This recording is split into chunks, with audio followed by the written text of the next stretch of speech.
សូមនមស្ការចំពោះប្រជុំ3នេះប្រត្រីរដ្ឋដោយសេចក្តីគោរពសូមលោកតំអនកាយថ្វាយបង្គំព្រះឧបជាប្រតិជគុណនិងប្រធារានុធារៈគ្រប់ព្រះអង្គជាទីសក្ការៈសូមជម្រាបសួរទស្សនិកជនទាំងអស់ក្នុងក្រៅប្រទេសជាទីមេត្រីព័ត៌មានពុទ្ធសាសនាខេត្តកាម៉ៅសូមគោរពនិមន្តនិងអញ្ជើញប្រតិជគុណនិងទស្សនិកជនទាំងអស់តាមដានសកម្មភាពលេចធ្លោក្នុងសប្តាហ៍កន្លងទៅដែលបានចងក្រងដោយគណៈកម្មការព័ត៌មានពុទ្ធសាសនាខេត្តកាម៉ៅព័ត៌មានពុទ្ធសាសនាខេត្តកាម៉ៅសប្តាហ៍នេះបានបន្តឆុសបញ្ចាំងស្មារតីបម្រើព្រះពុទ្ធសាសនាសព្វផ្សាយប្រធរនិងកម្មវិធីបិណ្ឌកតញ្ញូវោឡានបិណ្ឌប្រគេនជាវរនៅវត្តងប់ឡើយសព្វផ្សាយកតញ្ញូតាធរចែកអំណោយចំនួន100កញ្ចប់នៅវត្តយ៉ាក់ច័ន្ទវត្តហោភូចិត្តសមោះដឹងគិនក្នុងរដូវកាលនៃបិណ្ឌកតញ្ញូតាធរពិធីបិណ្ឌកតញ្ញូវោឡាងនៅសាលាប្រតិបត្តិធម៌ឡុងផាប់បិណ្ឌកតញ្ញូសម្រាប់រដូវកាលនៃប្រពៃណីជាតិនៅវត្តប៊ឺហឿងធម្មទានការប្រតិបត្តិធម៌គ្រប់កាលៈទេសៈនៅវត្តហ្វឹកវេសម្ពោធស្ពានអាងសិនលេខ11និងស្ពានឋានអាងក្នុងភាពព្រីក្រេនៅរដូវកាលកតញ្ញូប្រពៃណីជាតិនាថ្ងៃព្រឹកថ្ងៃទី16ខែកញ្ញាឆ្នាំ2025ភិក្ខុនៃវ៉ាលៀងប្រចាំអធិការវត្តអាវ៉ាស់ងប់ឡើយសង្កាត់បាក់លីវបានរៀបចំពិធីបិណ្ឌប្រគេនជីវរយ៉ាងអលរឹកដែលមានពុទ្ធបរិស័ទជាច្រើនបានចូលរួមកកកក្នុងពិធីនេះបាននិមន្តប្រតិជគុណទិតគួងថើយនិងប្រតិជគុណយ៉ាក់ហីអនុប្រធានគណៈសង្ឃភិបាលពុទ្ធសាសនាខេត្តរួមជាមួយព្រះសង្ឃនិងប្រជាអធិការនៃវត្តអារាមនានាបានចូលរួមនៅក្នុងពេលវេលាដ៏វិសិទ្ធនេះការកុលាបត្រូវបានបំពាក់លើជីវរព្រះសង្ឃដើម្បីរំលឹកដល់គុណូបការៈនៃការចិញ្ចឹមបីបាច់ថែរក្សាពិធីដើរប្រទក្សិណនិងប្រគេនជីវរត្រូវបានអនុវត្តយ៉ាងថ្លៃថ្លាដែលជានិមិត្តរូបនៃបំណងប្រាថ្នាដ៏បរិសុទ្ធព្រោះកុសលផលបិណ្ឌនិងការអធិដ្ឋានសូមឲ្យឪពុកម្ដាយដែលរស់នៅមានជីវិតមានសេចក្តីសុខហើយឪពុកម្ដាយដែលបានចែកឋានទៅហើយបានទៅកាន់សុគតិភពក្នុងធម្មទេសនាប្រតិជគុណទិតគួងថើយបានកោតសរសើរចំពោះកិនបិណ្ឌរបស់ភិក្ខុនៃប្រជាអធិការវត្តនិងសមារតីនៃកតញ្ញូតាធររបស់ពុទ្ធបរិស័ទប្រតិជគុណបានគូបញ្ជាក់ពីអត្ថន័យនៃគុណធម៌ទាំង4យ៉ាងព្រមទាំងបានលើកទឹកចិត្តឲ្យអ្នកប្រតិបត្តិធម៌រក្សាប្រតិបត្តិក្នុងរយៈពេល1ថ្ងៃនៃសន្តិភាពនិងការប្រតិបត្តិធម៌ដើម្បីអប់រំយុវជនឲ្យបណ្ដោះចិត្តកតញ្ញូថែរក្សាការរស់នៅប្រកបដោយសីលធម៌និងលើកកម្ពស់ប្រពៃណីល្អនៅក្នុងគ្រួសារនិងសង្គមជាតិនាព្រឹកថ្ងៃទី17ខែកញ្ញាឆ្នាំ2025ក្រុមការងារសប្បុរសធម៌សង្គមពុទ្ធសាសនាបាក់លីវដឹកនាំដោយលោកស្រីងៀងគឹមលីប្រធានក្រុមការងារបានរៀបចំពិធីចែកអំណោយចំនួន100កញ្ចប់ដល់បងប្អូនជួបការលំបាកនៅវត្តយ៉ាក់ច័ន្ទឃុំងាំងយឿដែលមានព្រះតេជគុណយ៉ាក់ហេគង់នៅអំណោយនីមួយៗមានតម្លៃជិត400ប៉ុណ្ណោះរួមមានអង្ករ10គីឡូក្រាមមី1ធុងរួមជាមួយសម្ភារៈប្រើប្រាស់ចាំបាច់ផ្សេងទៀតថវិកាទាំងនេះបានមកពីការគៀកគូរបស់ក្រុមការងារសប្បុរសធម៌ពីសប្បុរសជនសកម្មភាពនេះមានអត្ថន័យមនុស្សធម៌យ៉ាងជ្រាលជ្រៅផ្សព្វផ្សាយនូវស្មារតីមេត្តាករុណានិងស្មារតីជួយគ្នាទៅវិញទៅមករបស់ព្រះពុទ្ធសាសនារួមចំណែកពង្រឹងចំណងមិត្តភាពបន្ថែមនូវកម្លាំងចិត្តដល់ប្រជាពលរដ្ឋឲ្យជំនះរាល់ការលំបាកនិងឈានឡើងក្នុងជីវិតនាវេលាថ្ងៃត្រង់ថ្ងៃទី18ខែកញ្ញាឆ្នាំ2025វត្តហោភូងសង្កាត់យ៉ារាយបានរៀបចំបិណ្ឌកតញ្ញូដ៏អលរឹកក្របការដឹកនាំរបស់ភិក្ខុនៃទិដ្ឋនៅងារវ៉ាប្រចាំអធិការវត្តដែលមានពុទ្ធបរិស័ទជាច្រើនបានចូលរួមកកកពិធីនេះមានការអញ្ជើញចូលរួមពីប្រតិជគុណទិតគួងថើយប្រតិជគុណទិតភឿកជីអនុប្រធានគណៈសង្ឃភិបាលពុទ្ធសាសនាខេត្តព្រមទាំងព្រះសង្ឃនិងប្រជាអធិការនៃវត្តអារាមនានាក្នុងនិងក្រៅខេត្តចំពោះតំណាងអាជ្ញាធរមូលដ្ឋានវិញមានលោកស្រីផាមថេងងុកនឿងអនុប្រធានគណៈកម្មាធិការរណសេមិត្តភូមិវៀតណាមនិងជាប្រធានសមាគមនារីវៀតណាមរួមជាមួយថ្នាក់ដឹកនាំមូលដ្ឋានបានចូលរួមក្នុងបរិយាកាសដ៏បរិសុទ្ធនៃរដូវកាលកតញ្ញូពិធីបំពាក់ផ្កាកុលាបបានរំលឹកដល់គុណូបការៈនៃការចិញ្ចឹមបីបាច់ថែរក្សារបស់ឪពុកម្ដាយលើកទឹកចិត្តឲ្យកូនគ្រប់រូបត្រូវគោរពនិងដឹងគុណនៅពេលដែលឪពុកម្ដាយនៅមានជីវិតនិងឧទ្ទិសកុសលផលបិណ្ឌនៅពេលឪពុកម្ដាយបានចែកឋានទៅហើយប្រតិជគុណទិតភឿកជីបានកោតសរសើរចំពោះគុណបិណ្ឌរបស់ភិក្ខុនីនិងពុទ្ធបរិស័ទដែលបានរៀបចំបិណ្ឌប្រពៃណីព្រមទាំងបានរំលឹកអំពីគុណធម៌ទាំង9យ៉ាង ដែលជានិមិត្តរូបនៃគុណធម៌ដ៏ធំធេងនិងការលំបាករបស់ឪពុកម្ដាយក្នុងការផ្ដល់កំណើតការចិញ្ចឹមបីបាច់ថែរក្សានិងការអប់រំកូនប្រតិជនកិនបានសង្កត់ធ្ងន់ថាមនុស្សគ្រប់រូបគួរតែមានអាកប្បកិរិយាត្រឹមត្រូវប្រតិបត្តិខ្លួនជាកូនកតញ្ញូចំពោះឪពុកម្ដាយហើយក្នុងពេលជាមួយគ្នានេះក៏ត្រូវបំពេញកាតព្វកិច្ចចំពោះប្រទេសជាតិព្រះគ្រូនិងសត្វលោកទាំងអស់ផងដែរនាព្រឹកថ្ងៃទី19ខែកញ្ញាឆ្នាំ2025នៅសាលាប្រតិបត្តិធម៌ឡុងផាបសង្កាត់ឡាំងជាប់ប្រតិជនកិនជុងភឿងតំណាងទស្សនការប្រតិបត្តិធម៌បានរៀបចំបិណ្ឌកតញ្ញូប្រពៃណីពុទ្ធសករាជ2569យ៉ាងឱឡារិកដោយមានពុទ្ធបរិស័ទជាច្រើនបានមកចូលរួមដើម្បីដឹងគុណចំពោះគុណឧបការៈរបស់ឪពុកម្ដាយក្នុងពិធីនេះក៏មានការអញ្ជើញចូលរួមពីព្រះតេជគុណភឹកជ័យអនុប្រធានគណៈសង្ឃភិបាលពុទ្ធសាសនាខេត្តព្រះតេជគុណគួងថើយអនុប្រធានគណៈសង្ឃភិបាលខេត្តរួមជាមួយព្រះសង្ឃនិងព្រះចៅអធិការនៃវត្តនានានៅក្នុងនិងក្រៅខេត្តតំណាងអាជ្ញាធរវិញមានលោកផាងយ៉ាងសឺអនុប្រធានអចិន្ត្រៃយ៍គណៈកម្មាធិការរណសិរ្សមាតុភូមិវៀតណាមសង្កាត់រួមជាមួយថ្នាក់ដឹកនាំផ្សេងផងដែរក្នុងបរិយាកាសដ៏ពិសិដ្ឋនិងគោរពក្រុមពុទ្ធបរិស័ទបានបំពេញការកុលាបទៅលើព្រះសង្ឃនិងព្រះចៅអធិការវត្ត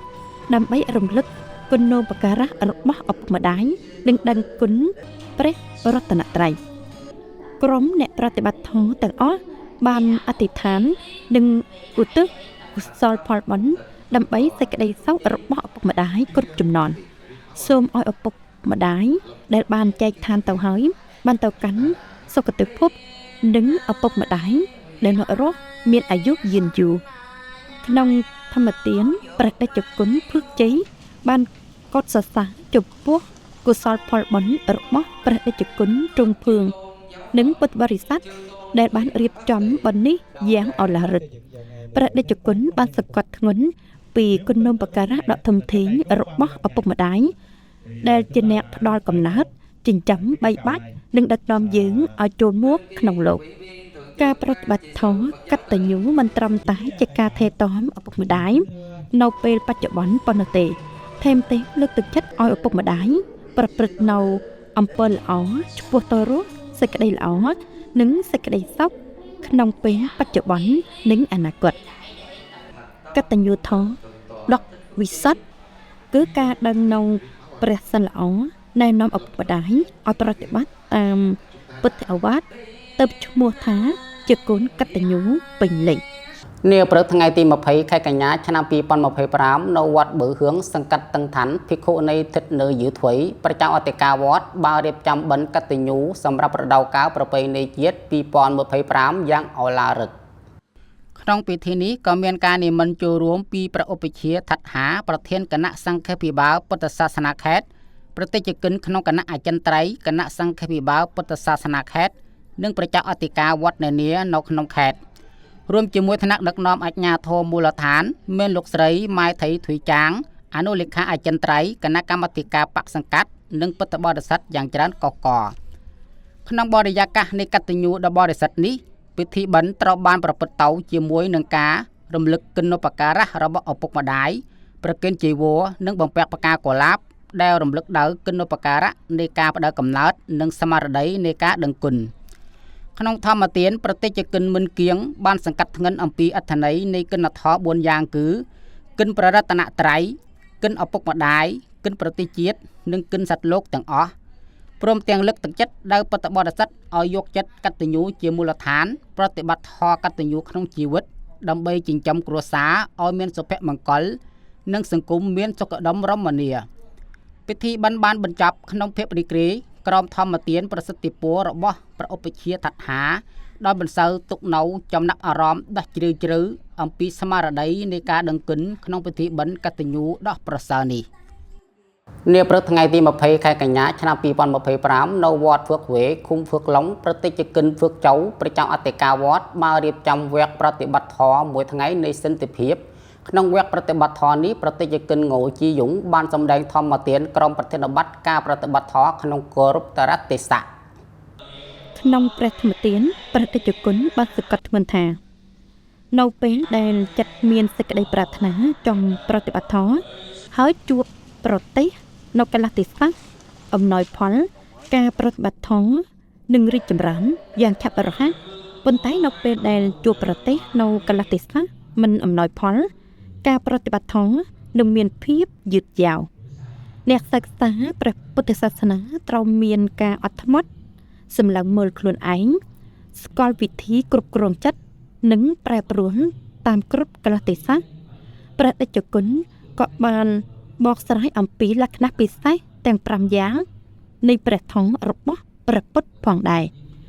ដោយបានលើកទឹកចិត្តពុទ្ធបរិស័ទឲ្យមានភាពក្លាហានក្នុងការទទួលស្គាល់កំហុសដើម្បីកែប្រែខ្លួនយកការប្រតិបត្តិធម៌ធ្វើជាមូលដ្ឋានហើយចាត់ទុកថាជាកិច្ចការពេញលេញមួយជីវិតការប្រតិបត្តិធម៌ជួយឲ្យកាយវាចាចិត្តមានសេចក្តីសុខសន្តិភាពសាប្រកកុសលផលបុណ្យដើម្បីការរំដោះខ្លួនហើយឈានទៅដល់ការចូលទៅកាន់និព្វាននាព្រឹកថ្ងៃទី21ខែកញ្ញាឆ្នាំ2025នៅភូមិប៊ុងបិន1សង្កាត់វ៉ាឋានអាជ្ញាធរមូលដ្ឋាននិងប្រជាជនបានរៀបចំពិធីសម្ពុតស្ពានអាងសិនលេខ11ស្ពានឋានអាងយ៉ាងអតិថិអធម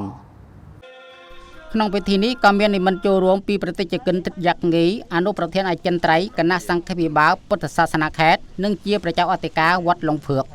លោកវៀងធីយិនតំណាងមូលនិធិរុសិចឹងរួមជាមួយគណៈប្រតិភូឧបត្ថម្ភវរសនេតូលេគីវ៉ាន់អនុប្រធានការិយាល័យសន្តិសុខប្រទេសក្នុងនៃស្នងការនគរបាលខេត្តលោកវឿងជីធៀងអនុប្រធានគណៈកម្មាធិការប្រជាជនសង្កាត់វ៉ាឋានរួមជាមួយថ្នាក់ដឹកនាំមូលដ្ឋាននិងបងប្អូនប្រជាពលរដ្ឋយ៉ាងច្រើនកុះករស្ពាននេះត្រូវបានសាងសង់យ៉ាងម៉ឺងម៉ាត់ក្នុងរយៈពេលជាង1ខែមានបណ្ដោយ45ម៉ែត្រនិងទទឹង3ម៉ែត្រជាមួយនឹងថវិកាសរុប470លានដុល្លារក្នុងនោះអាជ្ញាធរមូលដ្ឋានបានចូលរួម70លានដុល្លារស្ពាននេះបានជំនួសស្ពានចាស់ដែលខូចគុណភាពដើម្បីធានាសុវត្ថិភាពផ្ដល់ភាពងាយស្រួលក្នុងការធ្វើដំណើរការដឹកជញ្ជូនទំនិញជួយឲ្យសិស្សានុសិស្សមានភាពកក់ក្ដៅក្នុងការទៅសាលារៀននិងរួមចំណែកដល់ការអភិវឌ្ឍសេដ្ឋកិច្ចសង្គមគិច្ចក្នុងសង្គមជាតិការបញ្ចប់ស្ពានអាងសិនលេខ11គឺជាសក្ខីភាពនៃស្មារតីនៃការចែករំលែកនិងការរួមគ្នាក្នុងសហគមន៍របស់សប្បុរសជនដែលផ្សព្វផ្សាយនៅប្រពៃណីស្មារតីជួយគ្នាទៅវិញទៅមកក្នុងសង្គមនេះក៏ជាទង្វើជាក់ស្ដែងដែលបង្ហាញពីការធ្វើទានការសាបព្រោះបុណ្យកុសលនិងនាំមកនូវសេចក្តីសុខដល់អ្នកដទៃយើងខ្ញុំប្រកាសណាខ្ញុំបាទសូមថ្លែងអំណរប្រគុណនិងអរគុណយ៉ាងជ្រាលជ្រៅចំពោះការតាមដាននិងការឧបត្ថម្ភគាំទ្ររបស់ប្រធារានុធរៈនិងពុទ្ធបរិស័ទជិតឆ្ងាយសូមជួបសារជាថ្មីម្ដងទៀតនៅក្នុងសារព័ត៌មានពេលក្រោយសូមអរប្រគុណនិងអរគុណ